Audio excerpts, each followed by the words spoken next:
Taste the Daily. Nilgiri மாவட்டத்தில் பெய்து வரும் தொடர் கனமழை காரணமாக அவலாஞ்சி அணை முழு கொள்ளளவை எட்டியதால் உபரி நீர் திறக்கப்படுகிறது. அணையின் பாதுகாப்பு கருதி 2 மதகுகள் வழியாக வினாடிக்கு 1000 கன அடி நீர் திறக்கப்படுகிறது. இதனால் கரையோர கிராமங்களான எமரால்டு, நேருநகர், நேருக்கண்டி பகுதிகளில் உள்ள மக்கள் பாதுகாப்பாக இருக்க மாவட்ட நிர்வாகம் அறிவுறுத்தியுள்ளது. சேலம் மாவட்டம் மேட்டூர் அணையில் இருந்து உபரி நீர் திறப்பு வினாடிக்கு 1 லட்சம் கன அடியாக அதிகரிக்கப்பட்டுள்ளது. காவிரி நீர்பிடிப்பு பகுதிகளில் பெய்து வரும் கனமழையால் மேட்டூர் அணைக்கு காலை 8 மணி அளவில் 45,000 கன அடியாக இருந்த நீர்வரத்து மாலையில் 75,400 கன அடியாக அதிகரித்தது. அணை முழு கொள்ளளவை எட்டியுள்ளதால் 1 லட்சம் கன அடி தண்ணீர் வெளியேற்றப்படுகிறது. கடலூர் மாவட்டம் சிதம்பரம் அருகே உள்ள லால்புரம் கிராமத்தில் சட்டமன்ற மேம்பாட்டு நிதியிலிருந்து 10 லட்சம் ரூபாய் மதிப்பில் பயணியர் நிழற்குடை கட்டுவதற்கான அடிக்கல் நாட்டும் பணியை அதிமுக எம்எல்ஏ கே.ஏ. பாண்டியன் துவக்கி வைத்தார். முன்னாள் அமைச்சர் செல்வி ராமஜெயம் உள்பட கழக நிர்வாகிகள் மற்றும் கிராம மக்கள் ஏராளமானோர் இதில் பங்கேற்றனர்.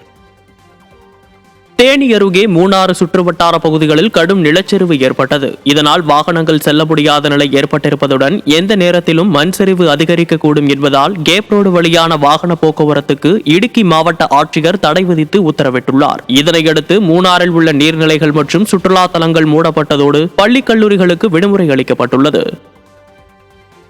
திருவள்ளூர் மாவட்டம் அக்கூரில் அரசு சேவை மையம் திறக்கப்படாததால் குடிமகன்களின் கூடாரமாக மாறிவிட்டது. கடந்த 2 ஆண்டுகளுக்கு மேலாக சேவை மையம் செயல்படாமல் உள்ளதால் கட்டடத்தில் உள்ள மின்சாதன பொருட்கள் திருடப்பட்டுள்ளதுடன் மதுப்பிரியர்களின் கூடாரமாக மாறியுள்ளதாக அதிகாரிகளிடம் புகார் அளித்தும் ஸ்டாலின் ஃபெயிலியர் மாடல் அரசு எந்த நடவடிக்கையும் எடுக்கவில்லை என மக்கள் குற்றம் சாட்டுகின்றனர்.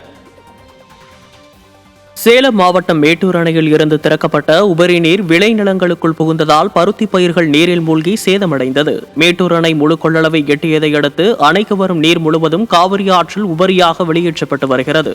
இதன் காரணமாக சங்கிலி முனியப்பன் கோயில் பகுதியில் உள்ள விளைநிலத்தில் உபரி நீர் புகுந்ததால் பயிர்கள் சேதமடைந்துள்ளதால் விவசாயிகள் வேதனையடைந்துள்ளனர். கன்னியாகுமரியில் கவிமணி தேசிக விநாயகம் பிள்ளையின் 150வது பிறந்தநாள் விழாவையொட்டி அவரது உருவ சிலைக்கு அதிமுக சார்பில் மாலை அணிவித்து மரியாதை செலுத்தப்பட்டது.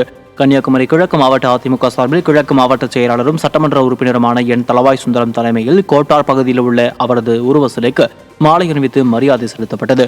இந்நிகழ்ச்சியில் முன்னாள் அமைச்சர் பச்சைமால் மற்றும் கழக நிர்வாகிகள் கலந்து கொண்டனர்.